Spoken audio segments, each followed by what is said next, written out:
What's up everybody, I'm Rodney, and for this video, we are going to answer if the Nikon D5300 is still good for your YouTube videos this 2020. To be clear, the things that I'm going to say about this camera are based on my personal experience. This is not based on the specs or paper. Also, to be clear, I'm just a hobbyist. I'm not a professional photographer, videographer. I just love taking photos and videos of my loved ones, the nature, pets, etc. Now, I've been using this camera for 4 years now. I got this one way back November of 2016, and I only have one DSLR camera. And this model is what I'm using right now in filming this video. So by the look of it, you can already judge. To answer the question if this is still good for YouTube videos, let's break it down with separating the pros and the cons of using this camera based again on my experience. So let's begin with the cons. So number one, and I think this is the most important one, is the autofocus. Now, we all know that the Nikon cameras, especially the entry-level Nikon cameras, they don't have great reputation when it comes to autofocus. And for being a YouTuber and doing vlogs and shooting outside, autofocus is very important. Why? Because time is everything. Now, so if you are shooting yourself, you gotta be on focus, right? And you can't really just rely on the autofocus of this camera. It's extremely slow. And for you to actually focus it, you gotta force it by half pressing the shutter button, and by that you can force the camera to refocus. Now, if you are outside and doing vlogs, of course you gotta be holding the gorilla pod or whatever it is, and you can't just manually half press the shutter button for it to focus. It's going to ruin your footage. So if you have choices, for example, you have 5 cameras of the same price and one of it is the Nikon, you gotta consider which of the camera has great or better autofocus, because again, for 2020, autofocus is very important. Secondly, sharpness. Now, the Nikon D5300 was released early 2014. This model is now 6 years old, and you can imagine the sensor of it, the chip, and just the overall hardware of this camera. It's pretty much outdated now. If you are doing YouTube way back 2015, 16 or 17, this is fairly acceptable. But for 2020, of course, lots of cameras have arrived already, and basically the new hardware always replaces the old hardware. New cameras are built to beat and replace the old cameras, which is the same with the sensor, with the chip and everything. That will affect, of course, the overall result of your photos or your videos. Third is LCD. I'm not really going to brag on the LCD because I really like the articulating screen and I really like the size of it. Though this is not a touchscreen, I'm okay with it. The problem that I always experience with the LCD is the color inaccuracy. For example, right now, when I'm shooting this video, the screen is facing me so I can see myself. And what I'm seeing right now is I'm well exposed. The color is correct, I'm in focus, but the moment that I watch the videos on PC, that's the time that I'm going to realize that, hey, I'm extremely underexposed, I'm a little bit out of focus, the color isn't right. That's the problem that I always face with the LCD.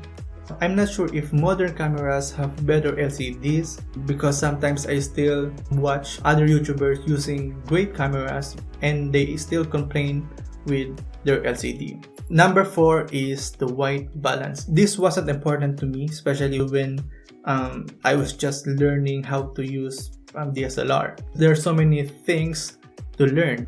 Why I complain about the white balance? I'm always having problems with the skin tones. Whether if it's me or my friends, I always tend to have problems with skin tone. When it comes to color science, I believe there are great cameras out there. The Red, the Ari, the Canon and the Sony, and I guess, I don't know, but this is just based on my experience, I guess the Nikon has the least great color science. The fifth, no 4K. Again, this is a 6-year-old model, and at that point 4K was just developing, so only few people were shooting in 4K for various reasons. The file is larger and it's harder to process it, especially when your computer is not very high-end. Phones don't support 4K at that time, and also most of our TVs don't support 4K. If you're shooting cinematic videos and whatnot, 4K has greater resolution and it is sharper. No dust proofing or weather seal. I'm aware that weather seal bodies still belong to the mid-range to the most expensive cameras. I'm not shooting in very cold weather. That's the main reason why you should buy cameras with weather seal if you are shooting in cold weather. But the problem is the dust. So I still remember just 1 week after I purchased this camera, my viewfinder already got dust in it. Now that I've listed the cons, let's now proceed with the pros. The number one pros is the Wi-Fi. Well, I don't understand why some of the modern cameras still don't have this feature. Although I wish that I could also transfer videos from my camera directly to my phone. This feature actually is great for people who need their photos quickly. But if you are shooting in RAW, you are not gonna get the raw image from this camera directly to your phone through Wi-Fi. Second is a cheap lens. Because this is an entry-level camera and this is a Nikon, this has f-mount. Through the years, Nikon and other lens brands, they've developed lens for this camera and for other models. And through the years, of course, the lens got significantly low. So using it for 4 years now, I only purchased 2 lenses and they are fairly cheap. Let me get it. So the first lens that I purchased, the Yongnuo 50mm f1.8. This is a prime lens and it has autofocus. What's good about this is very cheap. I got this one converting to USD. The price was $100. So imagine having a 50mm f1.8 with just $100. This is a win. I've used this for many times now. I still use it for portraits. This is great for manual videos because again, autofocus is so bad. Secondly, the Sigma 70-50 f2.8. So this lens is what I'm using right now.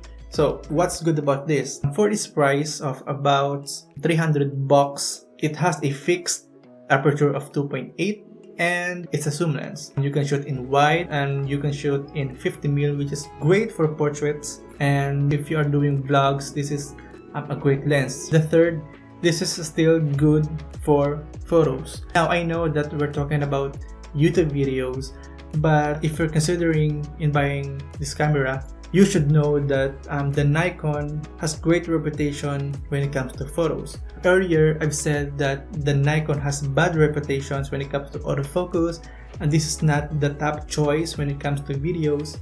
And given that, when it comes to photos, Nikon is still great. Not very sharp, but still great. And the fourth is great battery life. It's common that DSLR have great battery because of its size, comparing it with the mirrorless cameras. But using it for 4 years, the original battery that came with it still works fine. And I only have 2 batteries, the original one, and I purchased a backup battery. And just recently, I also purchased a direct AC. I don't know how it's called. This is good for sit-down filming like this. So I can just directly connect it to the AC, and with that, I don't have to use the batteries and consume its life. So given the cons and pros of this camera, it's all up to you now if this is still great for your YouTube videos of 2020 and also for the upcoming years. At the end of the day, it doesn't matter if your camera is expensive or not, if you're using just a smartphone or webcam or whatever it is, as long as you're having fun in doing it, that should be the goal. The goal is to make yourself happy and to give yourself satisfaction in doing it. And then if you want to increase your production, if you think that you can now do something to make it better, then that's the time that you can consider again adding accessories or changing your cameras and stuff. So that's been it. Thank you very much for watching. I'm Rodney, and if you have questions, please feel free to comment down below, especially if it is about the Nikon D5300. Because for 4 years, I can pretty much say that I've mastered the functionality of it, from its weakness to its strength. And if you have suggestions or tips and techniques on how to maximize the use of this camera, please share it with us. I would appreciate it. And I'll see you on the next video. Peace.